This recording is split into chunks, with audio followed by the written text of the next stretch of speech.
Buenas tardes a todos y a todas. Hoy en Extremeñería, en esta mesa camilla, presentamos una nueva edición con motivo del 133 aniversario del nacimiento de Antonio de Elviro Verdaguer, disculpen, y el cuarto aniversario de Extremeñería. Hemos decidido llamar a esta mesa camilla Simiente del Extremeñismo, en tanto que esta asociación considera a Elviro Verdaguer como uno de los padres o de los fundadores del extremeñismo y del extremeñismo social.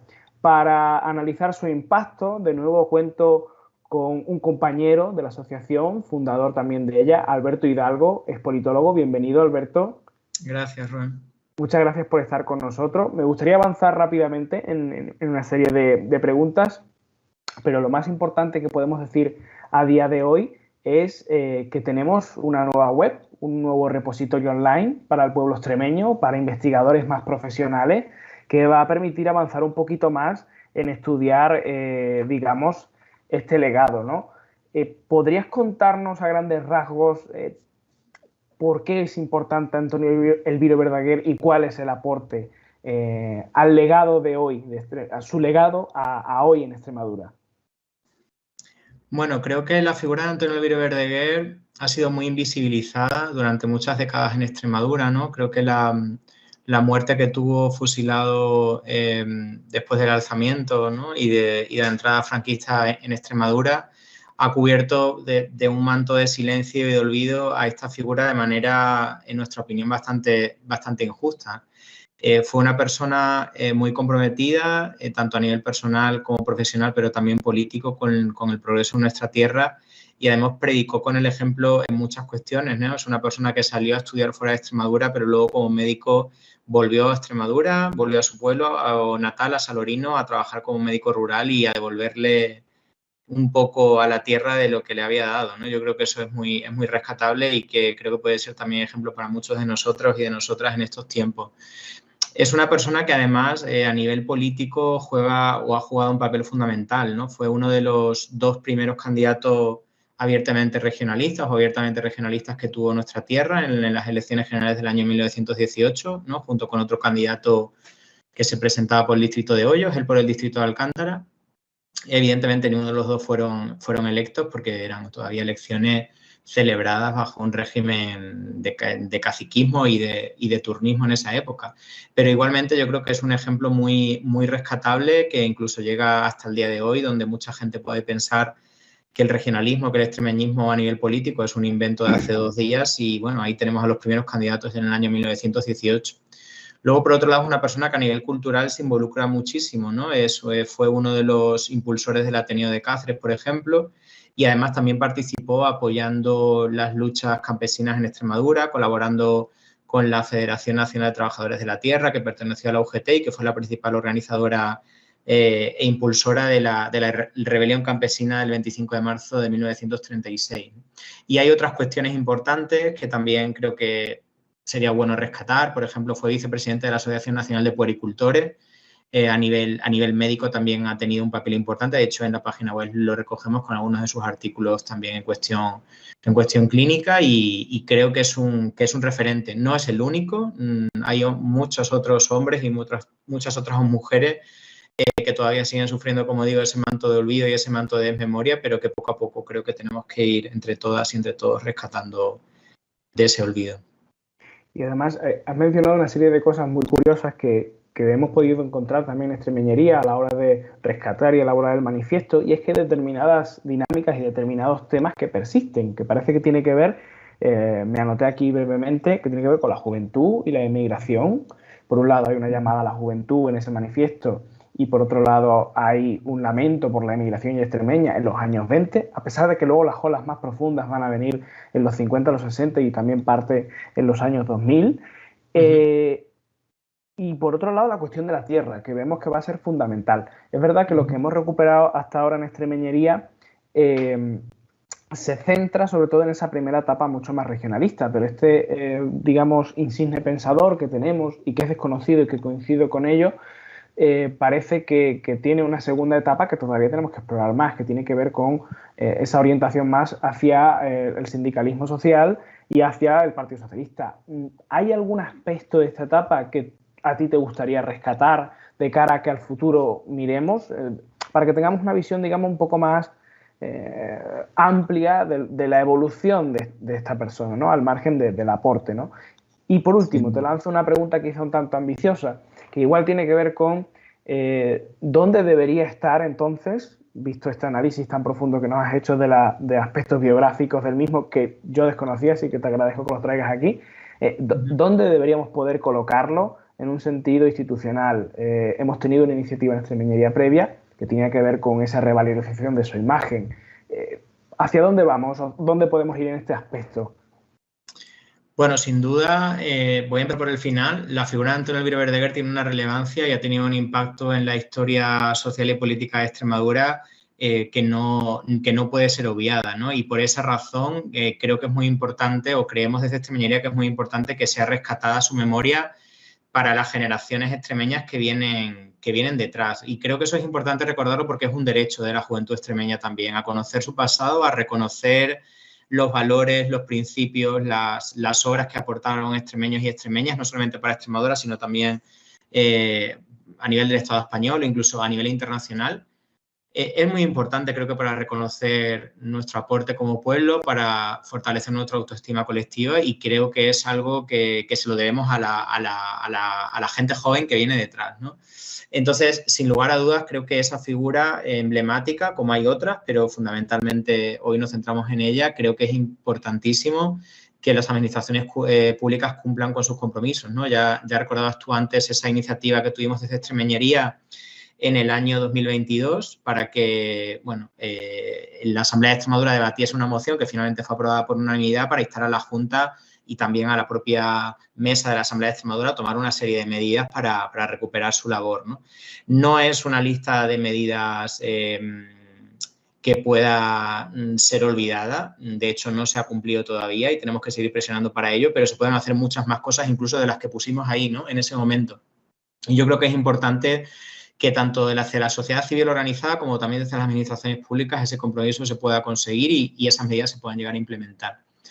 Sobre lo que planteabas de las dos etapas de Antonio Elviro Verdaguer, sin duda es una manera de entenderlo, pero a mí me gusta también verlo desde otro punto de vista, y es que para mí la trayectoria, el compromiso de Antonio Elviro Verdaguer fue extremeñista siempre, ¿no? O sea, que quizás en esa primera etapa es un regionalismo entendido de una manera quizás más clásica, pero desde luego la segunda etapa para mí es igual de extremeñista. Quizás un extremeñismo más centrado en lo material, en las cosas del comer, que son muy importantes para nuestra tierra, ¿no? Lo hemos comentado varias veces. Yo creo que no se puede entender la historia de Extremadura y las cosas que nos han pasado como pueblo sin tener en cuenta, por ejemplo, cuestiones como la tierra, como la pobreza, como la desigualdad, y eso en esa época, en los años 30, pasaba por la reforma agraria.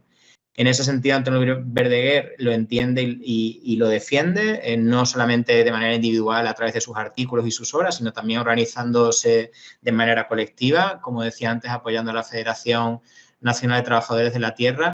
Y creo que esa en concreto es una cuestión muy importante que quizás sería bueno investigar, ¿no? ¿Cuál es el papel que Antonio Elviro Verdaguer tiene, digamos, en los antecedentes, si se quiere ver así, de la rebelión campesina del 36? ¿No? Creo que eso sería muy interesante porque él ya viene escribiendo en el periódico Unión y Trabajo, que es era el portavoz de la Casa del Pueblo de Cáceres, ¿no?, de la agrupación socialista de la ciudad de Cáceres, y él ya en el año 34, en el año 35, que son los años previos al levantamiento campesino del 36, ya venía defendiendo la necesidad indiscutible de una reforma agraria en Extremadura, ¿no?, de seguir la lucha contra los caciques y contra un régimen que explotaba Extremadura, pero viviendo muchos de ellos fuera, ¿no? O sea, eran personas que en muchos casos no eran extremeñas, que vivían fuera, que vivían en Madrid y que simplemente explotaban una tierra a distancia para sacarle el provecho, y muchas veces a costa también de la explotación de los trabajadores y las trabajadoras, ¿no?, del campesinado. Así que yo creo que esa etapa es clave y que creo que hay que estudiarla más, porque ahora, ¿no?, que muchas organizaciones como la Asociación 25 de Marzo están reivindicando de una manera muy necesaria la importancia del levantamiento campesino el 25 de marzo, sería importante también estudiar de manera previa qué papel pudo tener Antonio Elviro Verdaguer para impulsar esas luchas. No solamente la rebelión campesina de marzo del 36, sino también procesos anteriores como fue la huelga campesina de junio del 34, que tuvo también mucha importancia, y de hecho en algunos artículos se puede ver. Así que para mí esa etapa que quizás no ha sido tan estudiado todavía, puede representar una oportunidad para seguir investigando.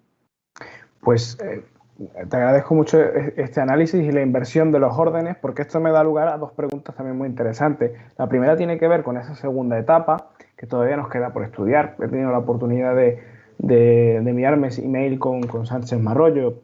Y bueno, aparte de ese agradecimiento, porque del agradecimiento a Extremeñería por recuperar esto, porque creo que él, cuando sacó ese primer libro biográfico, que ha sido para nosotros referente, creo que se vio en parte solo, por la sensación de esos mensajes.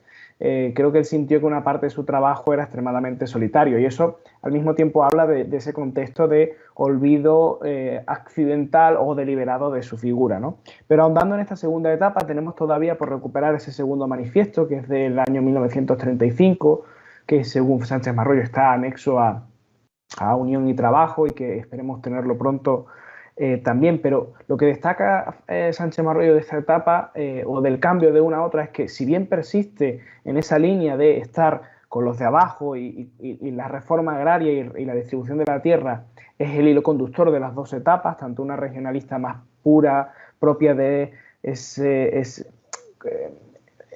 momento de crisis del régimen de la Restauración, y pasa al momento de la República, lo que hace realmente es concretar en esa etapa, ¿no? Sánchez Marrollo lo define como pasamos de ideas que incluso pueden ser contradictorias, a pesar de un fondo teórico bastante fuerte, porque además se nota en el manifiesto de Extremadura para los extremeños que hay un hombre culto y leído y que está en la actualidad de su momento, y pasa un segundo manifiesto que ojalá tengamos pronto la oportunidad de leerlo, pero que dice Sánchez Marrollo que es mucho más concreto en cómo alcanzar esos objetivos.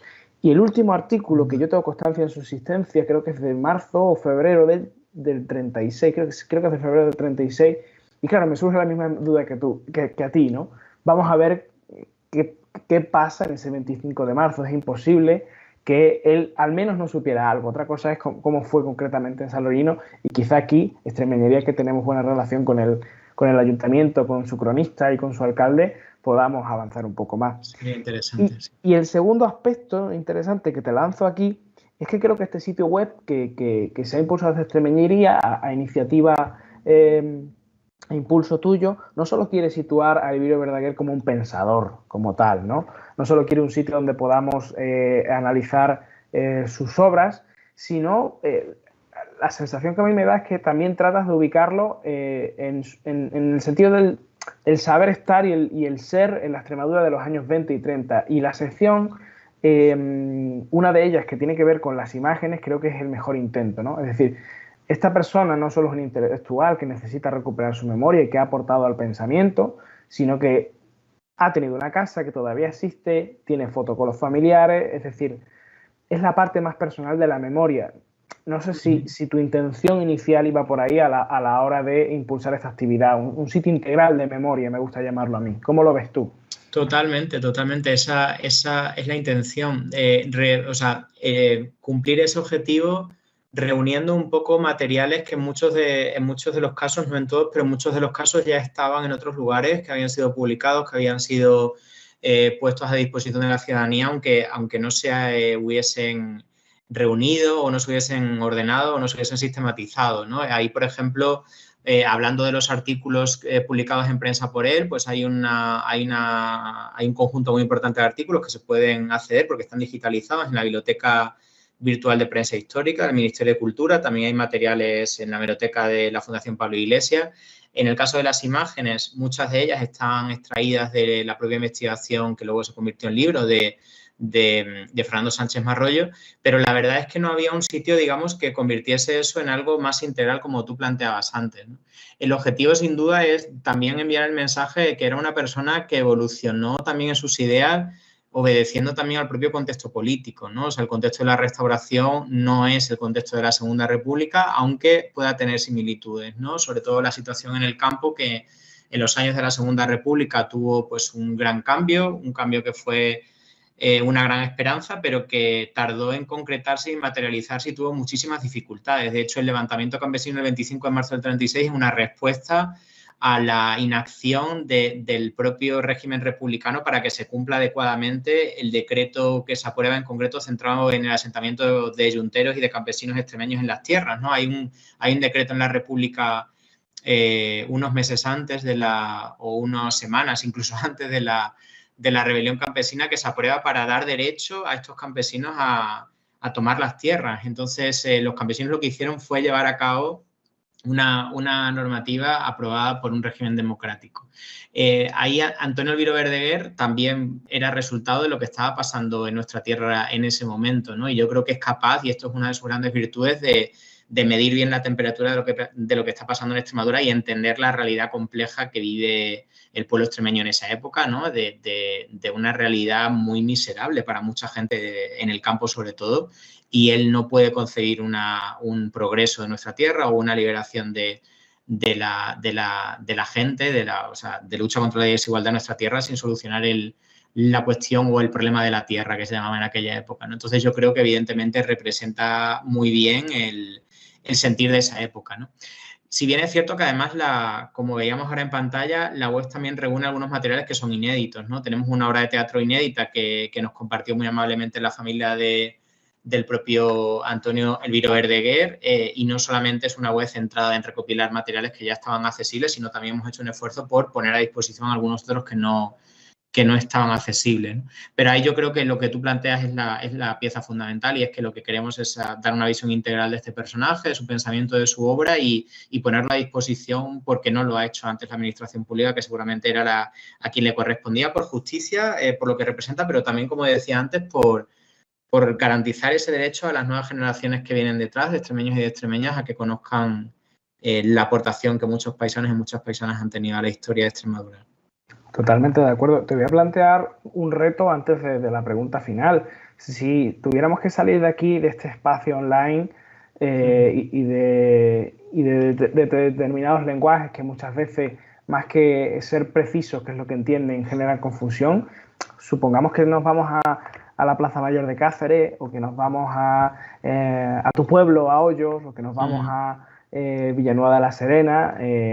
¿Cómo le explicamos a la gente, por un lado, en poquitas palabras, las que menos puedas, quién es esta persona? Y en segundo lugar, por qué puede encontrar así, a bote pronto, en una web? ¿Cómo conectamos quién es y qué importancia tiene y por qué se le ha hecho una web?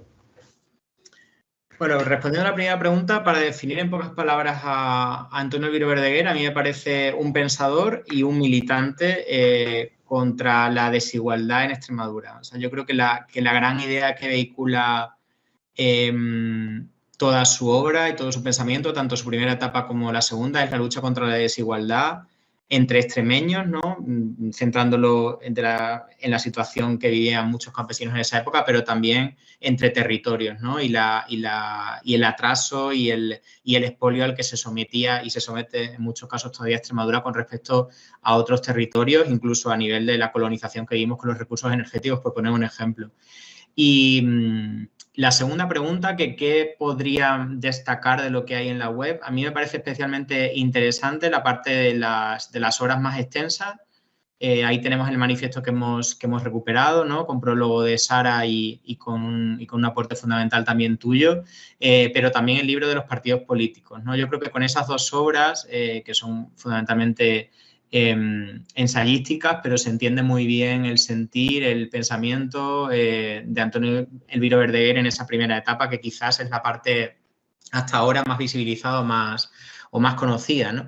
Digo que eso es, digamos, lo más destacable para mí de la página web, porque sí que es cierto que el resto de artículos, como decía antes, estaban ahí. Nosotros hemos hecho un esfuerzo por reunirlos, difundirlos, ordenarlos, pero ya había habido un esfuerzo, y aquí yo creo que sí hay que destacar el buen trabajo de la administración pública, ¿no? En este caso de un ministerio como es el Ministerio de Cultura, con esta iniciativa de la Biblioteca Virtual de Prensa Histórica. Por esos artículos estaban ahí, están digitalizados buena parte de los números de Unión y Trabajo, donde están artículos de él. Sí que es verdad, no siempre de una manera muy accesible o muy fácilmente accesible, porque, por ejemplo, hay que destacar también otra curiosidad, y es que en buena parte de sus artículos él firma con seudónimo. Hay 2 o 3 seudónimos que él utiliza a lo largo de de su vida, aunque sí que es cierto que la mayoría de los artículos están publicados con su nombre y apellidos, pero no solo. De hecho, él utiliza como seudónimo en algunos casos su apellido Verdaguer escrito del revés. Entonces hay que, bueno, hacer una labor de investigación, pero estaban esos artículos ahí para quien los hubiese podido buscar y hubiese podido encontrar. Pero en el caso, por ejemplo, del libro de los partidos políticos era muy difícil encontrarlo, y mucho más el texto íntegro del Manifiesto de Extremadura para los extremeños, que creo que es su obra fundacional, ¿no?, escrita en 1920. Así que yo creo que eso es lo que yo destacaría, entre otras cosas, entre artículos de prensa, imágenes y otros contenidos que tú has mencionado, pero me parece que eso es especialmente importante. Aquí hay una cuestión fundamental que tiene que ver con la memoria, y es el rol de las familias. Vemos, por ejemplo, casos a veces muy opuestos en cuanto a cuánto quieren recuperar las familias la memoria de sus antepasados propios, como puede ser igual la familia Lorca, con uno de nuestros más insignes poetas nacionales, pero nosotros tenemos una experiencia que podemos decir que es toda la contraria. Tenemos una familia encantada, dispuesta todo el rato, y hay que destacar que el origen de haber encontrado una obra de teatro, que es un género más artístico comparado con el manifiesto, por ejemplo, ha sido gracias a que la propia familia ha buscado en sus propios baúles, ¿no? Entonces, esto tiene que ver con que una parte de la sociedad, quizá indefinida, tiene una preocupación no solo por encontrar y dar la justa memoria a sus antepasados, sino también que esto se hace si es que hay un impulso a nivel institucional. Me gustaría pedirte, quizá un poco fuera de la temática, pero estamos ante una actividad que claramente va orientada a la recuperación de la memoria de uno de tantos que fue fusilado en el contexto de la represión franquista en los primeros meses de la Guerra Civil, y al mismo tiempo vemos cómo se negocia digamos, la derogación parcial o total por una nueva ley, la Ley de Memoria Democrática de Extremadura, como ya ha pasado en otros aspectos, sustituyéndola por una ley de concordia que, bueno, queda muy descafeinado, por supuesto, con respecto a cualquier tipo de petición internacional, de estándares internacionales de verdad, justicia y reparación. ¿Podemos hacer algún tipo de conexión? Es decir, ¿qué pretende Extremeñería con esto y cuál es el mensaje que se lanza en este contexto de, digamos, olvido impuesto a través de determinadas leyes, que lo que nos dicen es que aquí todo el mundo era igual y era una guerra fratricida, ¿no? Concepto que yo personalmente a mí no me gusta y creo que es impreciso históricamente, además. ¿Qué puedes decirnos aquí? Sí, sin duda. O sea, yo creo que tú lo has explicado muy bien. O sea, estamos ante un caso de una familia muy comprometida con la recuperación de la memoria de Antonio Elviro Verdaguer, que siempre ha estado dispuesta, abierta a poder colaborar, a poder ayudar en esta tarea de recuperación de esa memoria, que además tuvimos la suerte de que algunos compañeros y compañeras que estuvieron en 2022 en el debate de la Asamblea de Extremadura, donde se debatió esa moción, pudo estar presente. Ya no lo está porque desgraciadamente falleció. Yo me quedo con esa tranquilidad de que al menos ese acto de votación y acuerdo por unanimidad sirviese de alguna manera como acto de justicia y reparación, aunque fuera simbólica, para esa hija que no pudo disfrutar de su padre. Y me apena que la situación que hay ahora, ¿no?, en donde hay un debate público a nivel político en Extremadura, donde se está debatiendo derogar una ley muy importante, absolutamente esencial para garantizar paz, justicia, reparación para las víctimas de la represión franquista. Y me parece clave que no olvidemos que esa ley puede ser clave para casos como este, ¿no? Hay mucho que hacer también para que esa ley se siga desarrollando y se cumpla finalmente, que hay muchas cosas que no se han llegado a cumplir.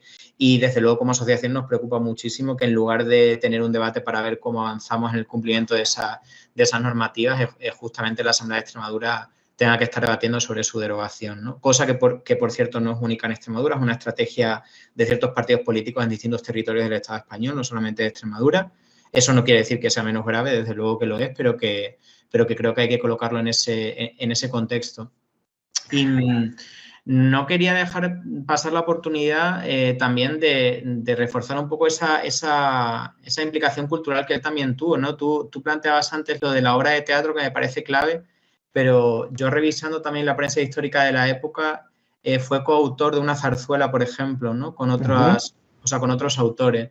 Entonces, me parece que es pues una figura muy interesante, no solamente desde un punto de vista sociopolítico, sino también cultural. Era un hombre con unos intereses muy variados, muy diversos y que yo creo que hay que seguir investigando también en esa faceta, ¿no? Y ahí yo creo que los ateneos tienen un papel fundamental porque, como decíamos antes, en concreto esta figura fue una de las impulsoras del Ateneo de Cáceres y creo que es de justicia también que se reconozca esa vertiente suya, sin duda.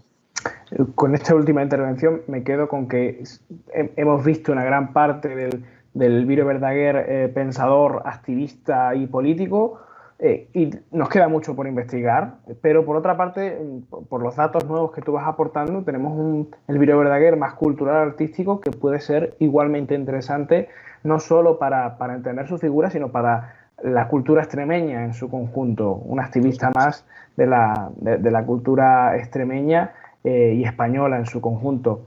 Me voy a permitir el lujo de despedirte aquí, Alberto. Gracias por estar de nuevo. Esta es la segunda mesa camilla que compartimos. No sé si quieres hacer alguna declaración final o nos vemos en la próxima mesa camilla. Te lo dejo tú. Animar a la gente extremeña a que se tome el esfuerzo de, que no es fácil, ojo, que creo que hay que reconocerlo, no lo ponen nada fácil, pero a seguir invitando a que la gente se esfuerce en investigar, en buscar, en conocer, porque esos referentes nos los han robado por alguna razón y creo que esa es una pregunta que nos tenemos que hacer toda la ciudadanía extremeña, ¿no?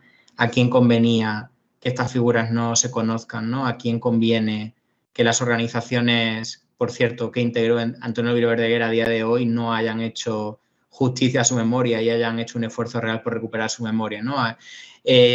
La respuesta que yo doy ante esas preguntas, bueno, yo y otra mucha gente, es que evidentemente había una intencionalidad política, ¿no? Y que ha sido un pueblo históricamente de resistencia, de reivindicación, ya se demostró de una manera clarísima y bellísima el 25 de marzo del 36 y querían robarnos esos ejemplos de resistencia y esos ejemplos de reivindicación y no podemos dejar que lo sigan consiguiendo. Así que yo creo que seguir investigando, visibilizando, rescatando la memoria de estas figuras es clave para eso, ¿no? Para recordar quiénes somos y de dónde venimos y lo que podemos volver a hacer, porque ya lo hicimos antes.